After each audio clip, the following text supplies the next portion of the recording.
Alright, so when I went out to the site for the Evel Knievel's jump, I recorded it, threw it up on YouTube, and decided to look into it a little bit more. Well, actually, no, I looked into it before I threw it up on YouTube. I watched some videos. I was curious about the whole event, and when I typed in the Snake River jump by Evel Kneivel, I saw the Eddie Braun jump, which just occurred a few days before I went out to the Evel Kneivel's jump site, and his jump, I believe, occurred on a Friday, the 16th, September 16th, 2016, and that was a day before I got into Twin Falls. So I didn't hear anything about it. It was just seemed like a secretive thing, and then all of a sudden, boom! I go out to Evel Kneivel's site out of curiosity, and then type it in, and then you see all this stuff about Eddie Braun. He has press conferences and just all kinds of interesting things that kind of built up to it. But I never saw any advertisement for his jump.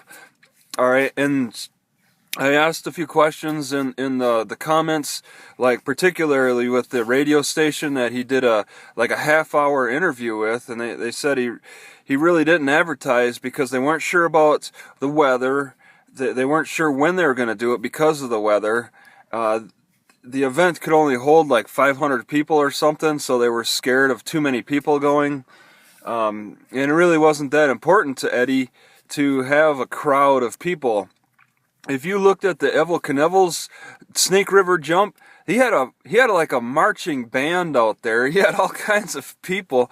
There were shots of these, like, I think they're sheriffs with shotguns, these big guns. I saw a couple of them right in the video. There was just a large crowd out there, but Eddie didn't do it that way. And it's interesting to me. Because if he wanted to follow the spirit of Evel Kneivel, he would make more of a show out of it, because that's what Evel Kneivel is about the production value of it all. I mean, they were in negotiation to get the biggest audience, to get the best show out of the whole event and stuff. Evel Kneivel was all about that. Eddie Braun is just kind of secretly doing it, talking about how he spent $1.6 million of his own money doing it, and everything that was involved. You need to get permissions from the FAA to clear that sky space, and you needed to lease some land. Evel Kneivel leased a particular part of the canyon where there's a mound there today, and they own that for like 6 months maybe, or maybe I'm getting them confused. But either way, Evel Kneivel had to own land, and Eddie Braun had to own land as well, and Eddie owned different lands. Now that's curious. They didn't go into detail about that, but it's like, why didn't he take the very spot? Why didn't he buy or rent the spot that Evel Kneivel did? I bet the price got jacked up a little more. All right, he said he wasn't too far down from Evel Kneivel. Maybe a more competitive price. I got the impression of, but this whole event is kind of interesting. How it's kind of secretive in a ways, and you really don't find out about it until afterward. And Evel Kneivel had some pretty good video footage. Eddie Braun, not so much, or at least the first video I saw. People are complaining in the comments about just, it's a nice view of the sun, because that's what the cameraman did. He's just kind of focused on the sun as the rocket was right in the sun.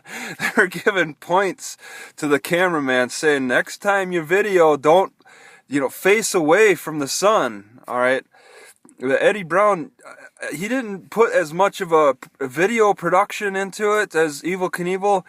Eddie Braun put more effort into actually making it over, because maybe that was the problem.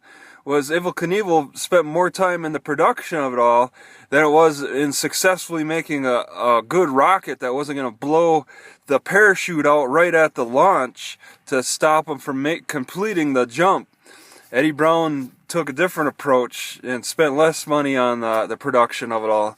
I mean, Eddie Braun might get a little money back with the YouTubes, because this is a straight to YouTube event, pretty much, and he might get a little bit of money back with the monetization, but he wasn't in it for the money. He was in it for, it's how he interprets it. He wasn't so much for the production value, about the glamorizing of it. He didn't wear a cape, okay? He didn't go on TV. Well, he went a little bit on TV, but he wasn't as much of a showman about it. All right, as Evel Kneivel, with Evel Kneivel looked like a superhero and all that, and just wanted to put on that wanted to impress the kids in ways. All right, and it was one of Evel Kneivel's last jumps. All right. So that marks his history in a way, put a stamp on his legacy. And when I went out there, I didn't see any signs to indicate, around the mound at least, where I was. I didn't see any signs that talked about his jump. But then I go on Google Maps and look at the spot, because I was thinking, what the heck, I'll try to contribute a little picture, because I get points on Google Maps for contributing pictures for places. And here there is a sign that talks about Evel Kneivel's jump. Somebody took a picture of it. I don't know where they found that, but I didn't see it. But this whole situation with jumping the canyon, it's really a spectacular canyon, though. It's huge. And yeah, it's really not. It's not exactly easy to capture the magnitude of this area on camera. It's really hard to give people the picture of how dizzying it is to be near it, to be on it, and to think about jumping over it.